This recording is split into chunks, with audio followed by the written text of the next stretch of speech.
Students, welcome to this video lecture. I hope you all are good.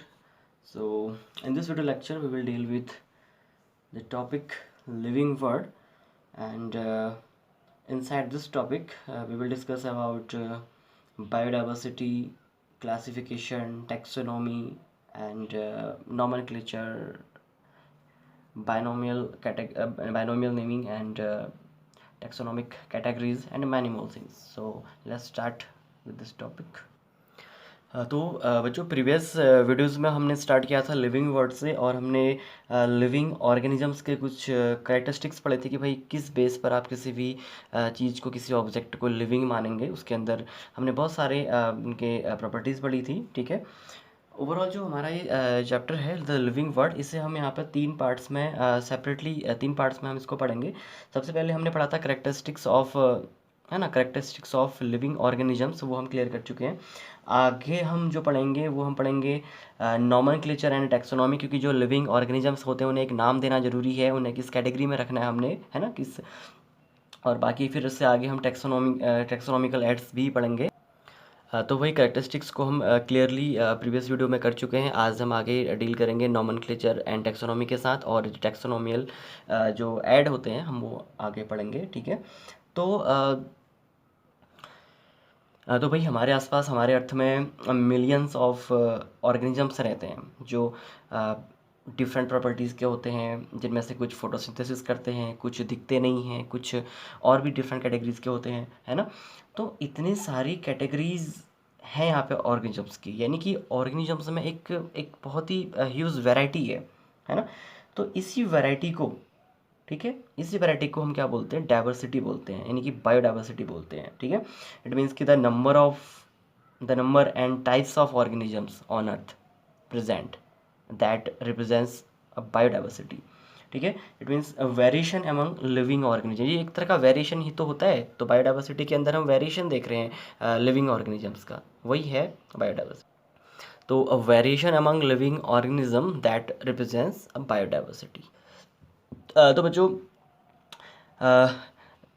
हमारे साथ, हमारी अर्थ में 1.7 से 1.8 मिलियन अदर स्पीसीज भी हमारे साथ रहती हैं। ठीक है, इतने सारे ऑर्गेनिजम्स हमारे साथ रहते हैं, इनमें से प्लांट्स भी होंगे, इनमें से एनिमल्स भी होंगे। ठीक है, इतने सारे ऑर्गेनिजम्स हमारे साथ रहते हैं। अभी रिसर्च जारी है, मिलते रहते हैं ऑर्गेनिज्म, ऐसा नहीं कि भाई स्टॉप हो गया, आगे नहीं बढ़ेंगे, है ना। तो बेटा हर साल 15,000 के आसपास हमें नई स्पीसीज जो होती है, नए ऑर्गेनिजम्स जो होते हैं ना, वो मिलते रहते हैं हर साल। ठीक है, अभी भी ये नंबर बढ़ता जा रहा है। फिलहाल 1.7 से लेकर 1.8 मिलियन के बीच में हम जो ऑर्गेनिजम्स हैं उनको हम पहचान चुके हैं अभी तक। तो भाई जब ऑर्गेनिजम्स इतने ज़्यादा हैं तो इनकी स्टडी भी काफ़ी कठिन हो जाएगी, है ना। अगर कुछ एक ऑर्गेनिजम्स होते 10, 12, 15, 20, 50, तो हम उनकी प्रॉपर्टीज़ को याद रखते, उनके करेक्टर हमको पता होते ही, है ना। इट मीन्स कि उनको स्टडी करना आसान होता। लेकिन इतने सारे जो ये एनिमल्स हैं, प्लांट्स हैं, है ना, ओवरऑल जो इतने सारे ऑर्गेनिजम्स हैं, इन्हें हम कैटेगराइज कर देते हैं, यानी कि इनको हम कैटेगरीज में डिवाइड कर देते हैं। ठीक है, जैसे फॉर एग्जांपल भाई जो भागते दौड़ते नहीं हैं, अपनी जगह खड़े रहते हैं, जो हंसते बोलते नहीं, आवाज़ नहीं करते हैं, जिनमें क्लोरोफिल है, जो हरे दिखते हैं, उनको हम प्लांट किंगडम के अंदर डाल देते हैं, है ना। और जो एनिमल्स के साथ मैच करते हैं उनको हमने कहाँ डाल दिया था, उनको हमने डाल दिया एनिमेलिया किंगडम, यानी कि एनिमल किंगडम के अंदर हमने रख दिया। तो इसी तरह से, ठीक है, इसी तरह से जो है, जो सिमिलर प्रॉपर्टी वाले ऑर्गेनिजम्स होते हैं उनको हम एक साथ रख देते हैं। ठीक है, अब देखो भाई, अब किसी भी ऑर्गेनिज्म की स्टडी के लिए, ठीक है, क्या क्या हमको स्टेप फॉलो करने होते हैं वो आप ध्यान से देखिए। ठीक है, सपोज करो हमको कोई ऑर्गेनिज्म मिलता है, सबसे पहले हम देखते हैं कि भाई इस ऑर्गेनिज्म के करेक्टर किस के साथ मैच करते हैं, किस अदर ऑर्गेनिज्म के साथ मैच कर रहे हैं। तो सबसे पहले हम उसके करेक्टर्स को देखते हैं, तो इसे बोलते हैं करेक्टराइजेशन। तो इसे बोलते हैं करेक्टराइजेशन, की करेक्टर्स को पहचानना। अगर आप उसके करेक्टर्स को पहचान चुके हैं तो हम उसका करेंगे आइडेंटिफिकेशन। ठीक है, आइडेंटिफिकेशन यानी कि अब ये करेक्टर किससे मैच हो रहे हैं, किस एनिमल्स के साथ मैच होते हैं। जैसे कोई हमको एनिमल मिलता है, उसमें मिल्क प्रोड्यूसिंग ग्लैंड होती हैं तो उसको हम मैमेलिया यानी कि उसको हम मैमल्स बोलेंगे, है ना। तो इसी तरह से उसको मैमल्स के अंदर रख देंगे। तो इस तरह से उसका आइडेंटिफिकेशन करना है कि भाई किससे उसकी प्रॉपर्टीज़ मैच करती हैं। जैसे कोई चीज़ हमको मिलती है उसमें हरा रंग है और वो फोटोसिंथेसिस करती है तो उसको हम प्लांट किंगडम के अंदर रखेंगे, है ना। तो यही होता है, ठीक है, कि भाई किस कैटेगरी में रखा जाने वाला है, ये होता है आइडेंटिफिकेशन, ठीक है। अब कि एक कैटेगरी के अंदर तो बहुत सारी चीज़ें आती हैं ना, जैसे भाई हम अगर हम एनिमल्स के अंदर रखते हैं, एनिमल्स तो बहुत तरह के होते हैं, एनिमल्स के अंदर तो तरह तरह की वैरायटीज़ होती हैं, तो उसके अंदर फिर हम उसका क्लासिफिकेशन करते हैं, नहीं कि उसको उसको हम उसी के एक ग्रुप में रखते हैं। तो नेक्स्ट स्टेप जो होता है वो होता है क्लासिफिकेशन। इनको उसको उसका क्लास दिखाना है, उसको उसका क्लास उसे हम किस क्लास में रखने वाले हैं वो हम उसको देखेंगे, ठीक है। क्लासिफिकेशन हम उसे उसके ग्रुप में रखेंगे कि भाई किस ग्रुप में आता है। और फाइनली हम फिर स्टडी के लिए नॉमेनक्लेचर का होना ज़रूरी है। उस ऑर्गेनिज्म को एक नाम देते हैं, ठीक है, हम उसको नाम देंगे। दैट इज़ वो नाम देने का जो प्रोसेस होता है नाम रखने का, उसे बोलते हैं नॉमेनक्लेचर कहते हैं। क्लियर हो गया ना। तो जो स्टडी होती है ऑर्गेनिज्म की वो इस तरह से होती है। सबसे पहले उसका करेक्टराइजेशन होता है, फिर आइडेंटिफिकेशन होता है, फिर क्लासिफिकेशन होता है, उसके बाद होता है नॉमेनक्लेचर होता है। क्लियर है ना, है ना। सपोज करो हमको एक ऑर्गेनिज्म से मिलता है, ठीक है, ये हमको कोई ऑर्गेनिज्म मिला, ठीक है, ये ऑर्गेनिज्म है। हम इसकी प्रॉपर्टीज़ को देख रहे हैं भाई, है ना। अब देखो ये सिंपल है कि भाई ये फोटोसिंथेसिस नहीं कर रहा, ग्रीन नहीं है ना, इसमें प्लांट्स जैसी कोई प्रॉपर्टीज़ नहीं है, तो इसको हम है एनिमल्स के साथ रखेंगे, किंगडम एनिमिलिया में आ जाएगा ये, है ना। अब एनिमल किंगडम एनिमिलिया के अंदर भी बहुत तरह के अदर ग्रुप्स होते हैं, जैसे कुछ होते हैं मैमल्स होते हैं, कुछ इंसेक्ट्स वाले हो जाते हैं, है ना। तो अगर ये मैमल्स ग्रुप के साथ मैच नहीं करता है और सपोज करो ये किसी कीड़े मकोड़े का जैसा है उस ग्रुप से मैच करता है, तो उसको हम रख देंगे ऑर्थोपोडा के अंदर रख देंगे, ठीक है, ऑर्थोपोडा में रखेंगे, ऑर्थोपोडा। और ऑर्थोपोडा के अंदर इसको रख देंगे इंसेक्ट्स में, ठीक है, इंसेक्टा या इंसेक्ट्स के अंदर हम इसको रख देंगे। अब इसकी आपको यहाँ तक समझ में आ गया होगा, ठीक है। अब हम आगे बढ़ते हैं। अब हम बात करने वाले हैं टैक्सोनॉमी की, बात करने वाले हैं कि भाई टैक्सोनॉमी क्या होती है, ठीक है। तो देखिए, तो भाई अभी अभी आपने ये 4 फीचर पढ़े ना, किसी भी लिविंग ऑर्गेनिज्म की स्टडी के लिए क्या क्या जरूरी है, characterisation, identification, classification and nomenclature. तो बेटा इन चारों की स्टडी को ही कंबाइंडली हम क्या बोलते हैं, टैक्सोनॉमी बोलते हैं। कितना सिंपल है देखो, इन चारों की स्टडी को ही कंबाइंडली हम बोलेंगे टैक्सोनॉमी बोलते हैं, ठीक है। अगर हम डिफाइन करना चाहें टैक्सोनॉमी को, so we can write that branch of biology, ठीक है, the branch of biology that deals with classification of organisms into different categories या into different taxa is called taxonomy। तो देखो भाई, the branch of biology that deals with classification of organisms into different taxa is called taxonomy. Taxa मतलब होता है taxon यानी कि group, एक कैटेगरी को हम टैक्सा बोलते हैं, ठीक है। जैसे कोई कीड़ा मिला हमको, हमने उस कीड़े को ऑर्थोपोडा के अंदर इंसेक्टा ग्रुप में रख दिया, ठीक है। तो इंसेक्टा क्या हो गया, एक एक टैक्सा हो गया। ऑर्थोपोडा भी क्या है, एक टैक्सा। जैसे मैमल्स बोलते हैं ना हम, जैसे जैसे कोई बकरी है भाई, जैसे बकरी किस कैटेगरी में आती है, मैमल्स के अंदर आती है, तो मैमल्स भी क्या हो गया, एक टैक्सा हो गया। एनिमल में आती है वो क्या हो गया, एक टैक्सा हो गया। आ रही बात समझ में ना। तो हर एक लेवल पर टैक्सा होते हैं, यानी हर एक उसको हम ग्रुप को टैक्सा बोलते हैं। और टैक्सोनॉमी क्या क्या इंक्लूड करती है, टैक्सोनॉमी इंक्लूड्स टैक्सोनॉमी इंक्लूड्स तो taxonomy includes characterisation, identification, classification and nomenclature, ठीक है। टैक्सोनॉमी के अंदर ये सारी चीज़ें आ जाती है। कंबाइंडली हम इन्हीं की स्टडी को बोलते हैं टैक्सोनॉमी बोलते हैं, ठीक है। टैक्सोनॉमी बना है टैक्सा से बना है, टैक्सोन से बना है, ठीक है। टैक्सन माने होता है ग्रुप। और भाई टैक्सोनॉमी डील करती है प्रिंसिपल्स के साथ, प्रोसीजर्स के साथ, यानी कि भाई आप किस प्रोसीजर के थ्रू, किस प्रिंसिपल के थ्रू आप यहाँ पर क्लासिफिकेशन, आइडेंटिफिकेशन, नॉमेनक्लेचर कर रहे हैं, तो वो सब टैक्सोनॉमी के अंदर वो भी आ जाता है। तो हम ये भी लिख सकते हैं टैक्सोनॉमी के लिए,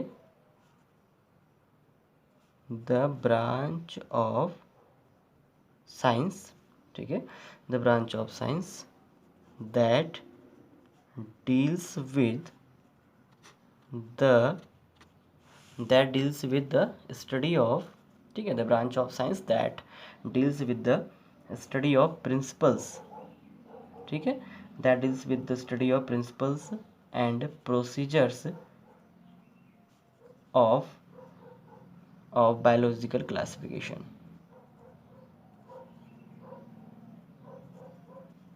ऑफ बायोलॉजिकल क्लासिफिकेशन, ठीक है, इज कॉल्ड टैक्सोनॉमी। तो काफ़ी वाइड हमने पढ़ लिया टैक्सोनॉमी को भाई, ठीक है। इसके अंदर प्रिंसिपल्स इंक्लूड होते हैं, लॉज इंक्लूड होते हैं, दैट इज टैक्सोनॉमी।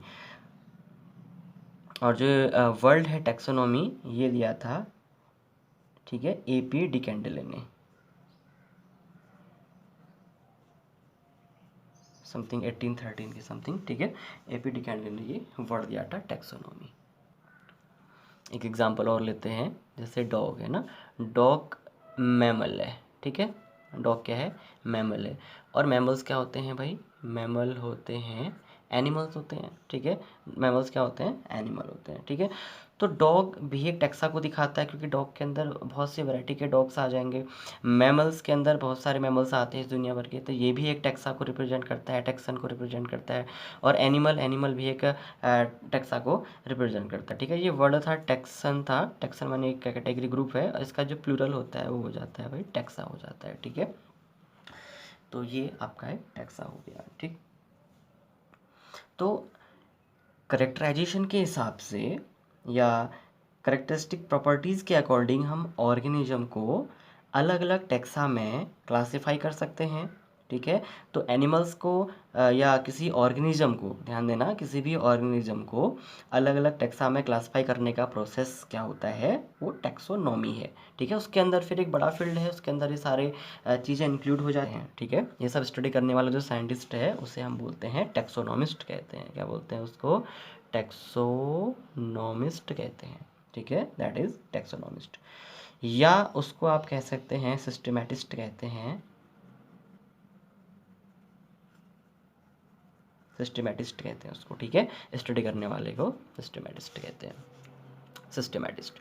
चलिए अब आगे देखते हैं ये सिस्टमैटिक्स क्या होती है। अब एक हम नई चीज़ से डील करने वाले हैं, एंड दैट इज़ सिस्टमैटिक्स। ये जो वर्ड है सिस्टमैटिक्स, ये बना है एक लैटिन वर्ड सिस्टमा से, ठीक है, सिस्टमा। और सिस्टमा का मतलब होता है कि भाई ऑर्डर, ठीक है, ऑर्डर या सीक्वेंस, ठीक है, ऑर्डर या सीक्वेंस से बना हुआ है, समझ गए ना। तो सीक्वेंस से बना हुआ है। और ये जो वर्ड है सिस्टमैटिक्स, ये वर्ड दिया था कैरोलस लीनियस, ठीक है, कैरोलस लीनियस ने ये वर्ड दिया था सिस्टमैटिक्स, ध्यान रखेंगे आप। तो चलिए अब सिस्टमैटिक्स को डिफाइन करते हैं। That is branch of science dealing with establishing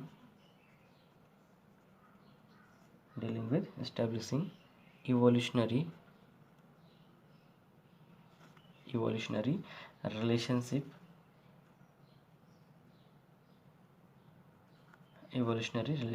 between taxa.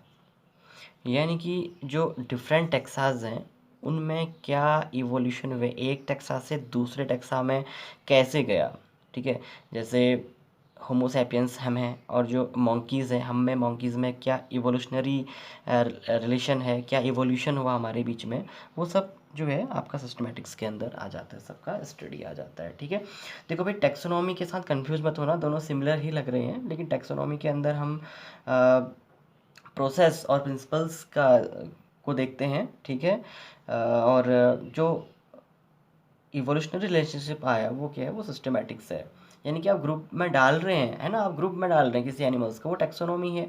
लेकिन ग्रुप में क्या क्या इवोल्यूशनरी रिलेशनशिप है, वो सिस्टमैटिक्स है, ठीक। और सिस्टमैटिक्स के अंदर हम क्या क्या चीज़ें इंक्लूड करेंगे? इसके अंदर इंक्लूड होता है आइडेंटिफिकेशन, ठीक है, आइडेंटिफिकेशन, फिर नॉमेनक्लेचर और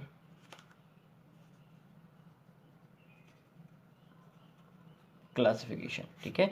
तो इनको हम ऐड करते हैं सिस्टमैटिक्स के अंदर, आइडेंटिफिकेशन, नॉमेनक्लेचर और क्लासिफिकेशन। तो भाई क्लासिफिकेशन,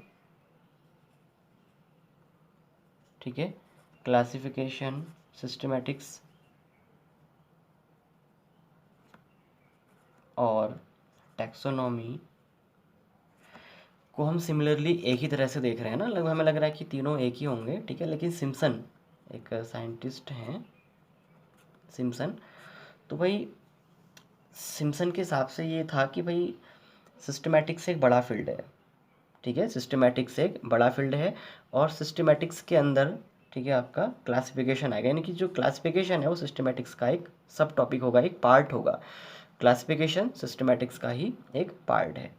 और क्लासिफिकेशन के अंदर क्या आता है भाई, ऑर्डरिंग ऑफ ऑर्गेनिज्म, यानी किसी आप ऑर्गेनिज्म को किस कैटेगरी में रखते हैं, है ना, किस ग्रुप में रख रहे हैं, तो वो आ जाता है क्लासिफिकेशन के अंदर आ जाता है, ठीक है। तो क्लासिफिकेशन सिस्टमैटिक्स का सब टॉपिक है and classification deals with ordering of, ध्यान देना, classification deals with ordering of organisms into groups. क्या कहा,